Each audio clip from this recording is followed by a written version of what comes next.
The stage was set inside the roaring AT&T Arena, and the air was heavy with tension. From the opening introductions, the crowd knew this would not be a simple boxing match. It was a collision of two fighters, defined by resilience, pride, and the pursuit of redemption. First to enter was Jesus Soto Karass, the battle-tested Mexican warrior. His career was a tapestry of wars. Some wins, many losses, but always with a reputation that demanded respect. He wasn't the polished superstar. He was the iron-willed brawler who would rather break than bend. When his name was announced, the cheers carried the weight of his identity. A man of the people, a man who would fight anyone, anywhere, under any circumstances. Then came Berto, the American former world champion. A fighter once hailed as one of the brightest talents of the welterweight division, but now a man carrying the scars of recent defeats. Berto entered with pride, his demeanor calm but determined. He had been tested by fire, beaten, injured, doubted, but tonight was his chance to reassert himself, to remind the world that the champion in him had not faded away. His name echoed through the arena, his gaze fixed on the ring as though it were his final battleground. When the referee called both men to the center, the atmosphere thickened. The instructions were given: fight clean, protect yourselves, obey my commands. But beneath those words was a truth every fan understood. Once the bell rang, there would be no mercy, and so it began. The bell clanged, sharp and piercing, and instantly the arena was filled with energy. Berto looked for speed, firing his sharp right hands, testing the distance. Soto Karass stood tall, taking shots, throwing jabs, and immediately countering with hooks to the body. Both men were feeling out, yet both were already biting down, willing to trade. This wasn't going to be a slow chess match. It was going to be a war. The crowd roared with every connection, already sensing the battle that was about to unfold. As the early rounds progressed, the differences between these two warriors began to show. Berto came in sharp, his jab snapping, his right hand firing cleanly over the top. He was looking for speed, timing, and counters, exactly the style that once made him a world champion. But Jesus Soto Karass was not there to be a spectator.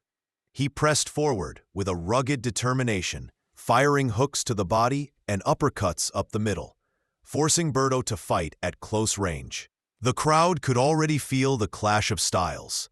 Berto, at his best, wanted to dictate the pace from mid-range, using explosive bursts of offense to win exchanges.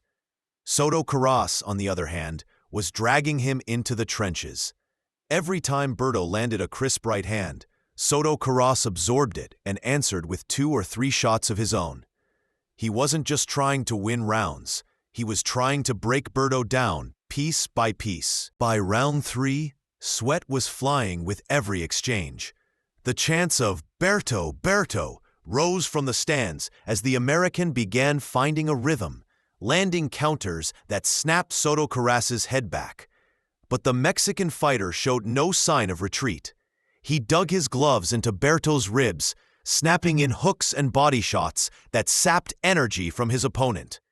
Each round became more violent, each exchange more punishing. The Showtime commentary team noted something important. Soto Karass was leaning in, fighting shorter, exposing himself to Berto's right hand. But at the same time, Berto was being forced into a high-output war, something he wasn't comfortable with. The momentum was swinging back and forth, and the fans could already tell this fight was not destined to go quietly into the night. Each punch echoed like a drumbeat of punishment. Berto tried to fight back with left hooks and uppercuts, but his body was wearing down. His face showed the pain, his shoulders screamed with every movement, but his pride wouldn't let him quit.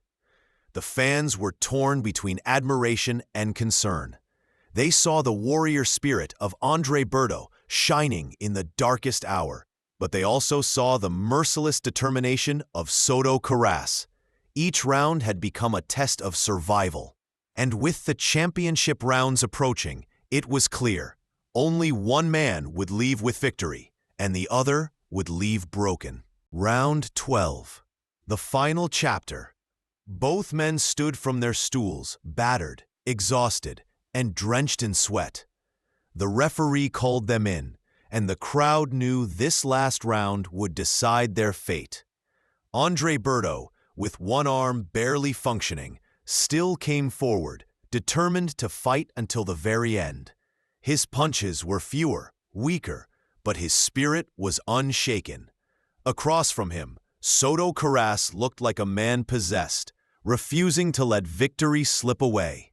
They collided in the center of the ring, trading leather like gladiators in the arena. Berto tried to dig with left hooks, his body screaming for rest, his right shoulder useless. Soto Karass, unrelenting, fired combinations, uppercuts, hooks, straight rights, breaking Berto down piece by piece. The sound of leather cracking against flesh echoed across the arena. Fans were on their feet, screaming at the top of their lungs, witnessing one of the most brutal and emotional battles of the year. And then it happened.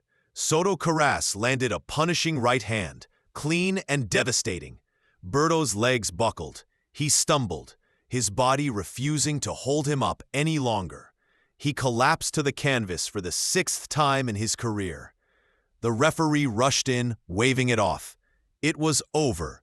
The arena erupted. Jesus Soto Karass had done it. He had scored the knockout victory, his 18th career stoppage, and reclaimed the NABF welterweight crown.